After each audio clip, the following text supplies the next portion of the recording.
આપ સર્વોને હેતપૂર્વક જય શ્રી સ્વામિનારાયણ।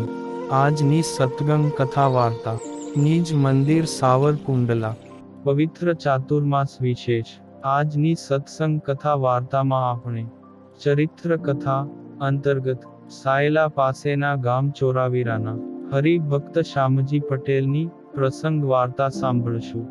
એક દિવસ વહેલી સવારે બ્રહ્મમુહૂર્તમાં સાયલા પાસેના ગામ ચોરાવીરાના હરિભક્ત શામજી પટેલના ઘરમાં ઝીણો એવો દીવો બળે છે।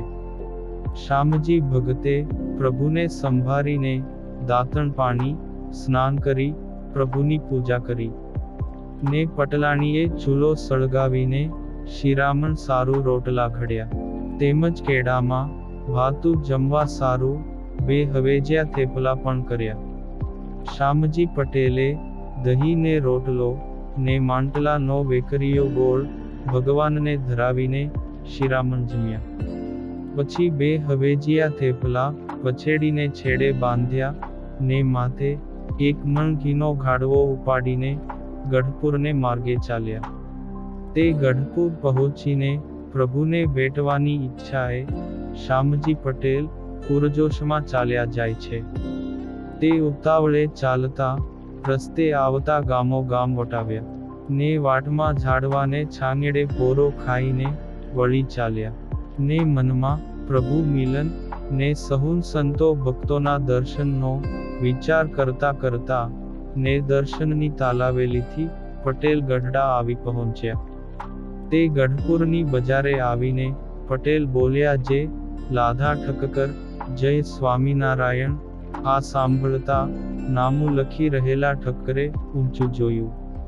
ત્યાં તો મેલા ઘેલા લઘર વઘર કપડાં પહેરેલા ને માથે ઘીનું ગાડવું આવા શામજી પટેલને જોયા, પણ તેમની અનોખી ભક્તિને લાધો ઠક્કર જાણતા હોવાથી ભાવભર્યો આવકાર આપ્યો કે આવો આવો શામજી પટેલ, તમે તો ઘણા દિવસે દેખાયા। ત્યારે શામજી પટેલ બોલ્યા, જે આપણે ગૃહસ્થને તો હજારો જાતની વિટંબણા હોય, એટલે તે છૂટીને અહીં આવવું તે તો મારા વાલાની કૃપા હોય ત્યારે જ થાય। એમ કહીને એમણે પૂછ્યું કે મહારાજ તો અહીં બિરાજે છે ને? ત્યારે લાધા ઠક્કર કહે કે હા પટેલ, મહારાજ તો હાલ અહીં જ છે હો। ત્યારે શામજી પટેલ તો ઘીનો ઘડવો માથેથી ઉતારતા કહે, જે શેઠ, આ ઘીનો ઘડવો અહીં તમારી દુકાનમાં જ રાખો, મારે તે વેચવાનો છે ને હું અક્ષર ઓરડીએ મહારાજના દર્શન કરી આવું। ત્યારે શેઠે કહ્યું કે ભલે પટેલ, તમારું ઘી પડ્યું રહેશે, પણ મારે મહારાજના દર્શન કરવા આવવું છે। એમ કહીને બંને જણા દાદા ખાચરના દરબાર તરફ ચાલ્યા। દિવસના 12 વાગવાનો સમય થયો હતો। એ દિવસે ભગા શેઠે રસોઈ દીધી હતી ને ચોકમાં વિશાળ સંતોની પંક્તિમાં સાટા, જલેબી અને મોતિયા લાડુ શ્રી પુરુષોત્તમ નારાયણ પોતે જ પીરસવા પધાર્યા। સર્વ સંતો પંક્તિમાં બેસીને નારાયણ ધૂન્ય કરી રહ્યા છે ને શ્રી હરિ સાટા, જલેબી અને લાડુ લઈને સંતોને પીરસે છે। સંતો ગ્રાસે ગ્રાસે શ્રી હરિને સંભાળતા થકા જમવા માંડ્યા। શામજી પટેલે તો દંડવત પ્રણામ કર્યા ને શ્રી હરિને ચરણે પગે લાગ્યા। પછી શ્રી હરિએ રાજી થઈને પોતાના બંને હાથ શામજી ભગત ઉપર મેલ્યા ને ખબર અંતર પૂછ્યા। એ સમયે શામજી ભગતના મનમાં સંકલ્પ થયો કે મણ 1 ઘી લાવ્યો છું, તેમાંથી મહારાજ જો સંતોને જમાડે તો કેવું સારું। વળી સંકલ્પ થયો કે મેં કાંધા કરીને વેસ વેચાતી લીધી છે, તે વેપારીને આ ઘી વેચીને તો પૈસા ભરવાના છે। વળી બીજો સંકલ્પ થયો કે વેપારીને તો પગે લાગીને જેમ તેમ કરીને મનાવી લેશું, પણ આવો મોકો આ મનખે પાછો ક્યારે મળશે? આમ વિચાર કરીને લાધા ઠક્કરને સંતોને રસોઈ દેવા સારું વાત કરી। ત્યારે લાઘા ઠક્કર મહારાજ પાસે આવ્યા અને કહ્યું કે મહારાજ, આ શ્યામજી પટેલને રસોઈ આપવી છે. તે 1 મણ ઘીનો ગાડવો લાવ્યા છે ને તે મારી દુકાનમાં પડ્યો છે. તેવામાં શ્યામજી ભગત મહારાજ પાસે આવ્યા અને હાથ જોડીને બોલ્યા કે મહારાજ, મારી રસોઈ અંગીકાર કરો. ત્યારે શ્રી હરિ બોલ્યા, જે પટેલ, તમો વહેવારે ખૂબ દુબળા છો અને તમારે ઘી વેચીને છોકરાઓ માટે દાણા લેવાના હશે અને લેણિયાતને પૈસા પણ આપવાના હશે, એટલે તમારી રસોઈ ન લેવાય. તે ભક્ત બોલ્યા કે મહારાજ, અમારો વ્યવહાર તો ચાલ્યા જ કરશે, પણ આવો મોકો મને આ મનખે ફરીને ક્યારે મળશે? માટે મારા ઉપર દયા કરો.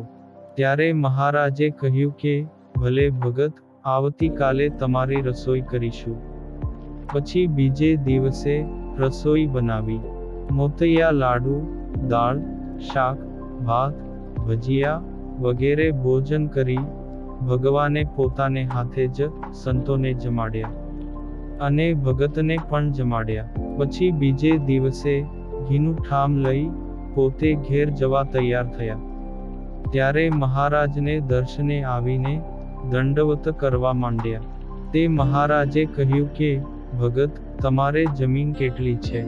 ત્યારે શ્યામજી ભગત કહે, જે મહારાજ, મારે તો 200 વીઘા જમીન છે, પણ કની પાકતું નથી. ત્યારે શ્રી હરિએ કહ્યું કે ભગત, આવતી સાલ બાજરો અને તલ વાવજો, એટલે તમારું દારિદ્ર ચાલ્યું જશે. પછી તો મહારાજને પ્રણામ કરીને શ્યામજી ભક્ત પોતાને ગામ ચોરવીરા આવ્યા. પણ વેપારીઓ ભગતની રાહ જોતા હતા. ભગત આવ્યા એટલે તુરંત જ વેપારીઓએ આવીને પૈસાની ઉઘરાણી કરી. પણ ભગતે કહ્યું કે હું જે ઘી લઈ ગયો હતો તેની ગઢડા સંતોને રસોઈ આપી, એટલે હમણાં થોડા દાડા ખમો, તમારા પૈસા હું આપી દઈશ. એમ શ્યામજી ભગતે વેપારીઓને જેમ તેમ સમજાવીને પાછા કાઢ્યા. પછી અષાઢ મહિનાની ત્રાટકતી વાવણી થઈ. ત્યારે ભગતે શ્રી હરિની આજ્ઞાએ પોતાના ખેતરમાં બાજરો અને તલ વાવી દીધા. થોડા દિવસમાં તો બાજરીયું ખેતર લીલું કંજાર જેવું બની ગયું અને બાજરો થૂંબડે પડ્યો ને બાજરો તૈયાર થયો. તે મજૂર કરીને બાજરો લણાવી મોસમ કરી પછી ખળામાંથી તૈયાર કરીને ઘરે લાવ્યા. 500 મણ લીલો શેવાળ જેવો બાજરો થયો અને તલ પણ એટલા જ થયા.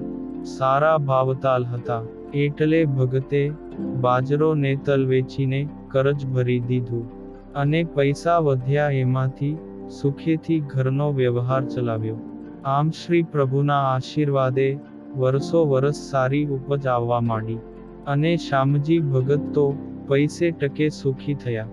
તેથી શ્યામજી ભગતને પ્રભુ શ્રી હરિ પ્રત્યેનો દ્રઢ વિશ્વાસ દિન પ્રતિદિન વધતો જ રહ્યો. આવા હતા આપણા ઈષ્ટદેવ ભક્ત વત્સલ ભગવાન શ્રી હરિ. આ પુનિત પ્રસંગ આજે સત્સંગ સાગરના મોતીમાંથી સાંભળ્યો અને હવે પછીની કથા વાર્તા આપણે આગળના ભાગમાં સાંભળશું. અત્યારે આપ સર્વોને ભાવથી જય શ્રી સ્વામિનારાયણ.